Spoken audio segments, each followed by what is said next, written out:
Before this grand home was built near Natchez, Mississippi, a young lady, Miss Julia Augusta Williams, used to play on these tree-shaded slopes. Miss Julia married a wealthy gentleman named Dr. Haller Nutt.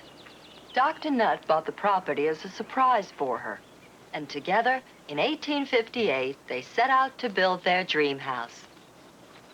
An 8-sided, 6-story high mansion, the likes of which had never been seen before in Mississippi.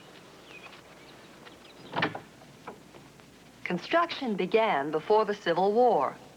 Dr. Nutt was a planter, scientist, and a medical doctor whose father had made a fortune in the cotton business. He and Miss Julia hired the best architect, the famous Samuel Sloan of Philadelphia, to draw up the plans and provide the northern craftsmen to transform the drawings into reality. But a distant shot fired at Fort Sumter, South Carolina, put an end to Dr. Nutt's dream.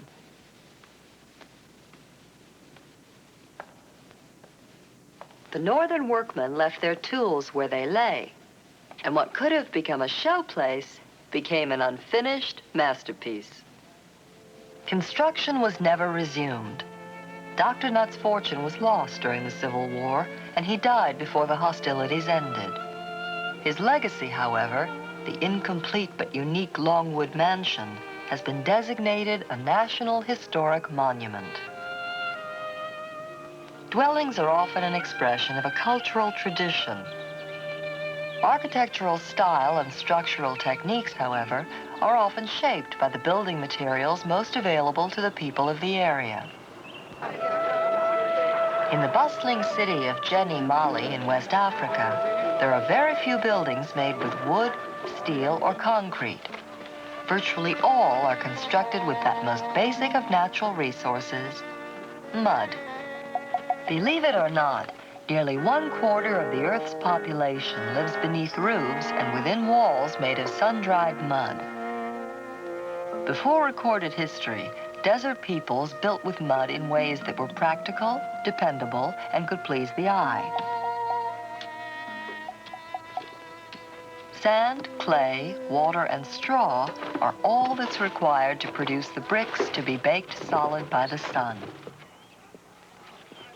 Called al-tub in Arabic, later to be known as adobe in Spanish, this foundation of desert dwellings costs virtually nothing here, is in endless supply, and is easy to build with. For the architect, its versatility allows a wide range of imaginative forms and designs.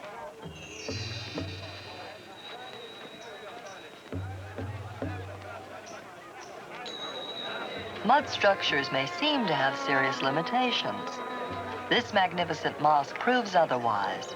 It is as large as the Parthenon in Greece and has been the center of worship for nearly a century. Wooden struts support the towers and provide access to repair damage done by the elements. The Mosque of Jenny is as much a monument to faith as it is to one of nature's most abundant building materials, the earth itself.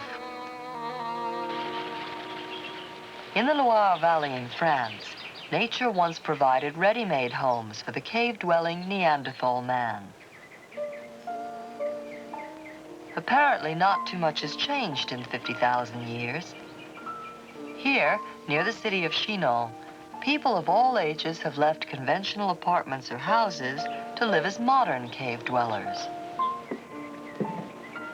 The hills of the Loire River abound in natural caverns of soft but compact rock. Additional space can easily be hollowed out to suit individual needs. Simplicity or luxury is a matter of personal choice. The caves can accommodate almost any lifestyle. Cool in the summer and well insulated by the earth in winter, caves nevertheless still get damp during the rainy season. But the price is right, and thousands of Frenchmen have returned to their ancient ancestral homes, bringing with them a few modern conveniences.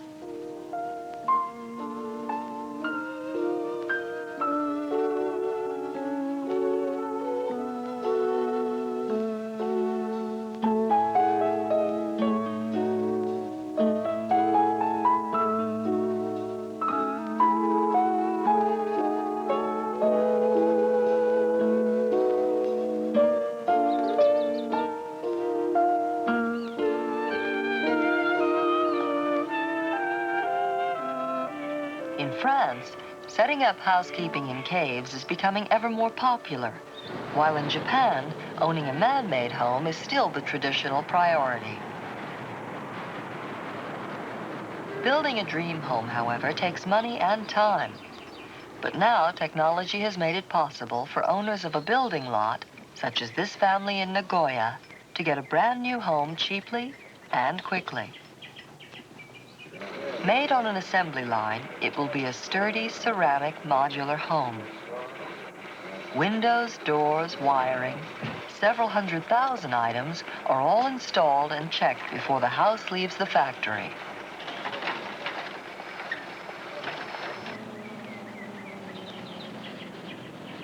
The modules are then trucked to the site, 6 workmen bolt them together, and the entire job is completed in a single day.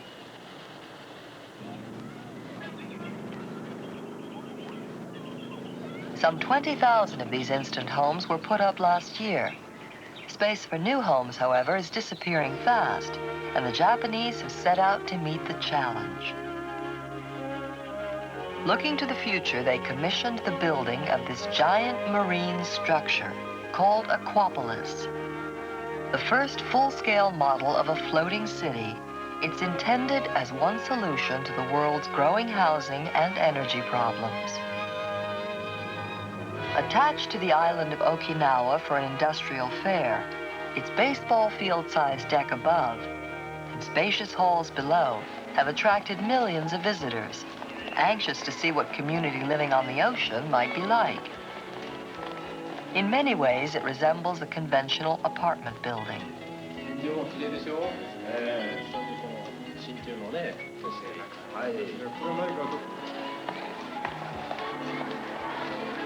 The 9-story high Aquapolis is maintained by advanced computer technology.